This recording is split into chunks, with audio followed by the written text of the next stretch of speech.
Over the past 4 weeks, our team worked with JetBot, a programmable differential drive robot.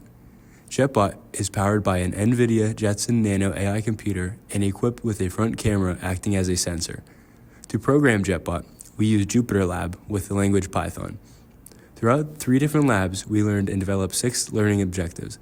These objectives included basic robot control and kinematics, sign recognition, path following, robot networking and communication, position detection, and path planning.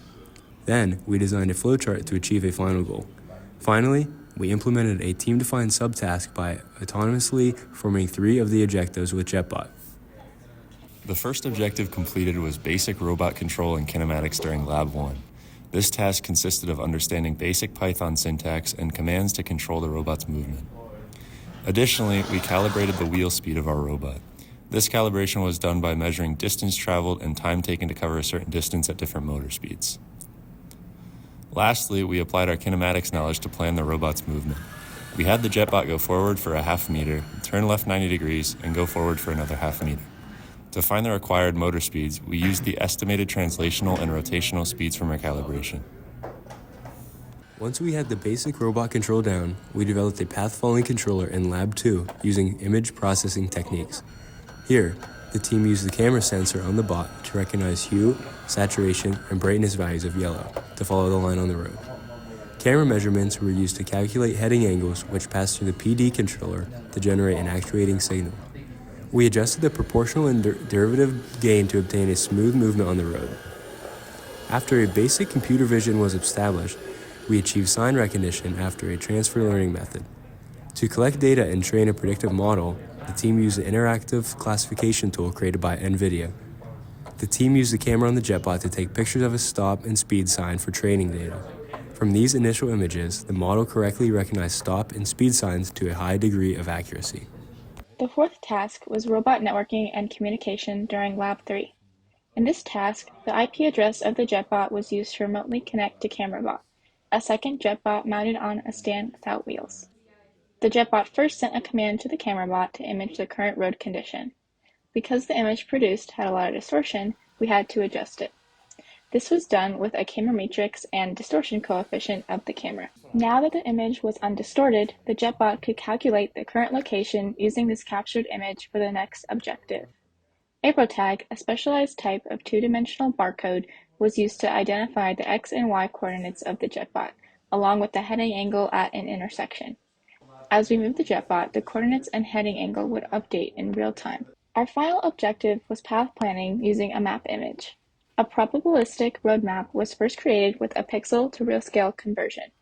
By setting a target location, we were able to find the shortest path and the corresponding X and Y coordinates for each node. After learning all 6 objectives, the team created a flowchart for programming the JetBot. For this goal, the robot must travel from location A to location B using the shortest distance and following traffic signs. For this goal, we decided to combine all 6 objectives. From the start, the first objective is robot networking and communication to connect the JetBot to CameraBot. The input is the IP address of the JetBot, and the output is the connection being established. After connecting the bots, CameraBot is used for position detection. It is necessary to input the camera matrix and distortion coefficient for camera calibration. After this process, the output is the robot's current pose and goal location. Path planning is next to determine the shortest path, which requires pixel to real scale conversion and a map image. Once the path planning process is completed, a decision to go straight, turn right, or turn left is outputted. For the robot to go straight, the path following objective is implemented. The inputs for this process are the HSV range of the yellow line and the sensor heading angle measurements. To turn right or left, basic robot control is implemented by inputting a motor speed. Finally, the robot must recognize signs as it travels. With the trained model as an input, the robot can decide what sign it recognizes. Then, the robot will either stop, slow down, or keep following the path based on what it sees. Though our design is achievable, there are some improvements that could be made. One improvement could be integrating the sign recognition and path planning better. By combining them into one objective, the computation time could be minimized. Additionally, other trained models with more complexity could be implemented. Finally, we performed a team-defined task to demonstrate our learning of the course content. We defined our task to first detect the position, then travel along a curve, stop at a stop sign, and finally, turn right autonomously. The task combined 4 learning objectives: basic robot control and kinematics, sign recognition, path following, and position detection with AprilTag. Our coding process began with connecting to the camera bot, initializing JetBot's camera, and loading in our trained sign recognition model. To implement our model, we used if statements. If the model predicted no sign, then the robot would follow the path at a set speed.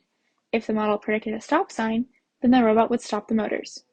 After the stop sign, the robot moved into kinematics by turning right. While developing our code, there were some challenges we had to work through. For example, the syntax of combining the path following and sign recognition model was difficult. Also, the camera on the robot would freeze occasionally. This would make the robot slow to detect a sign, or sometimes not even detect the correct sign at all.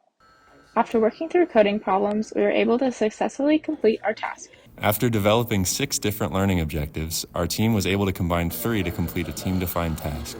We learned basic robot control and kinematics, sign recognition using deep learning, path following with image processing, robot networking and communication, position detection, and path planning. Our flowchart for programming depicted steps for the robot to travel autonomously using the shortest distance and following traffic signs. Our team mastered the content by successfully completing our task with accuracy and precision. Yeah, so we didn't necessarily need or want to program the chatbot, but it's something we had to do. And after completing our task, I think we learned a lot. We had a lot of ups and downs, and overall, pretty good time.